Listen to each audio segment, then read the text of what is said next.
Hi, this is Dana Sevenides. For my class report, I am with Charlotte Ralston and her family business, Are You Nuts? And we're doing our interview for my assignment. And to get started, Charlotte, just wanted to ask you, how did you get started? Are You Nuts Company started at the dining room table at our home at 26th and T Street. My husband and I had just had our first child, and we were looking for ways that we could bring in some extra income because I had quit a teaching job to stay home with our first child. And so I was pursuing various options. We were doing office cleaning and lawn mowing, and I was doing some tutoring and whatever we could bring in a few dollars with. And I started selling for a distributor who had 5-pound bags of dried fruits and nuts in town. She was looking for someone in our area to be a distributor. So I took these 5-pound bags of nuts and dried fruits and tried to sell them to neighbors and friends, but I wasn't very successful at it. And my husband suggested maybe you could go into a grocery store and sell to their produce departments. So I tried a grocery store and they bought product. I was amazed. So that was kind of our crack in the door, so to speak, of getting our product into grocery stores and kind of the beginning of the idea. About 6 months after that, the same grocery store expanded and put in a bulk food department, which was not heard of here in Lincoln. And they came to me and said, if you want to supply part of our bulk foods with that product that produce was using, we'll put it into bulk foods and you can have a piece of that department. Well, we thought that was a great idea. And out of 40 items, they had a 40-item bulk food department. We were supplying 10 of those items.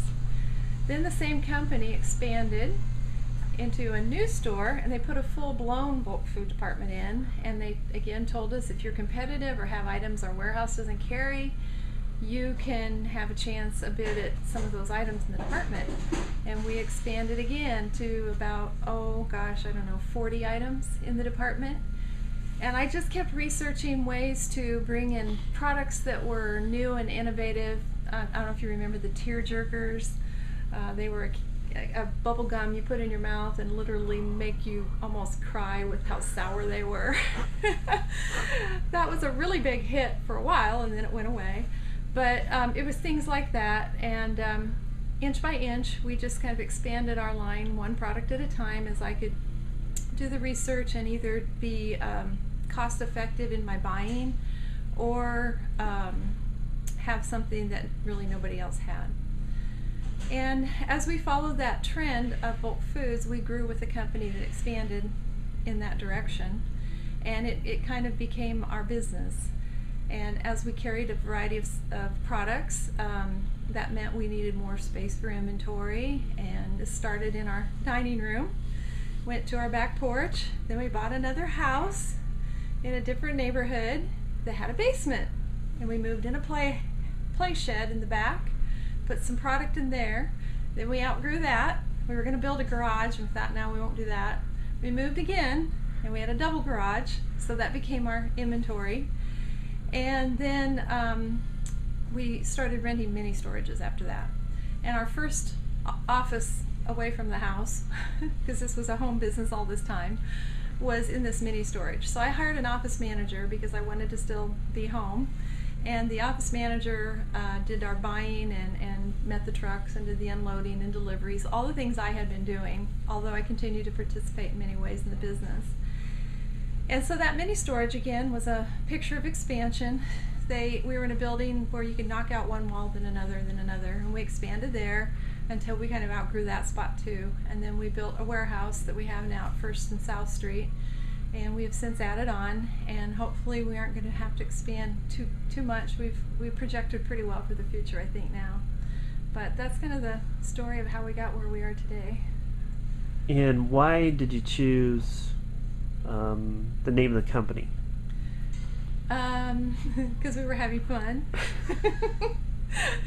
I remember the gal that I had started being a distributor for told me just use your name, like Charlotte's Nut List. I didn't like that very well, so I was like, I don't want my name in it. I want it to be something fun. So when we got into the grocery stores, Um, I remember the evening. We sat at the table and we just took a pen and paper and started playing with names.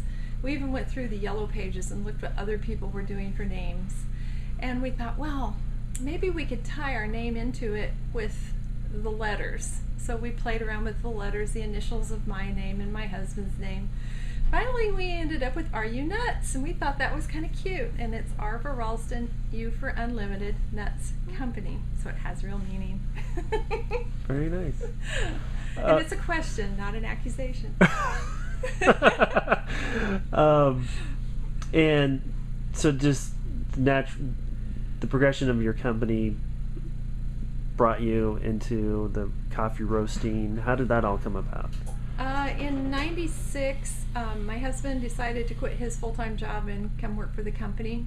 And early '97, we took a trip to Kansas City to visit someone who we were thinking about hiring for a sales job. And we met him. He was going to relocate if necessary, but he took us into grocery stores in that market that had bulk foods. But he kept talking about the bulk coffee because he worked for a coffee roaster. And we really had never thought of or heard of coffee roasting. We just weren't paying attention. And he's like, why don't you guys roast your own coffee? Because we were actually buying roasted coffee and supplying it in our bulk food departments. And we thought, what does he mean? Roast coffee. So when we got back from our little trip, I did a little bit of research and found there was a whole world out there on the coffee roasting side, a Coffee Roasting Association, and joined up, took a trip to New Orleans and spent time there getting trained in all aspects of coffee, from green coffee buying to all of the products that are involved in the coffee industry, and we learned everything but coffee roasting. It was kind of a trade secret, and they weren't training at the show, and if you wanted to be trained, you had to have connections or money and time to go on the East or West Coast and get your training. Which, with our family now of 5 sons, we didn't really have a lot of extra time with the business and family. So we were sitting, I'll never forget this because it was kind of one of those defining moments. It was the 5th day of the 5-day show. It was 3 o'clock in the afternoon. There were thousands of people there. There were hundreds of vendor booths.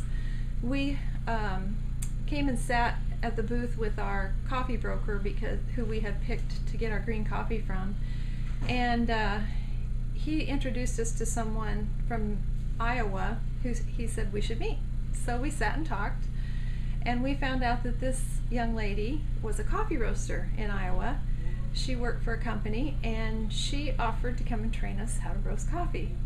So it was really a great deal. She came here, helped us learn, taught our 14-year-old son and my husband. She was trained in Seattle. And then she decided to launch her own organic coffee business out of our facility, and that worked for her. She was able to do that for a few months until she could afford to buy her own first roaster and move back and took it back to Iowa. So it was a win-win for both of us, and really an amazing thing to meet up with that at that show. Very neat. Yeah. What things have made you successful in your business? I'd say attention to detail, managing the income and the outgo. I always tell my kids, if you count your pennies, the dollars will take care of themselves. And I was, I guess, I had to do that because I paid my own way through college. And then when I quit my job to stay home with our first child, it cut our income by over a third. And you learn how to tighten your belt, and you learn how to make good financial decisions. And our business, because we were on a shoestring budget and because we weren't making a lot of income, had to grow inch by inch. And everything that business brought in went back into the same account to be used for expenses. We didn't spend that money. We tried to live off of what my husband was bringing home and use the business money for the business. And so that provided income when we needed a forklift, or we needed a new truck, or when we needed to expand. We would have income to do it with. So we've really tried to make those decisions every decision affects the future. So and we never knew if, as even today, you don't know if business is going to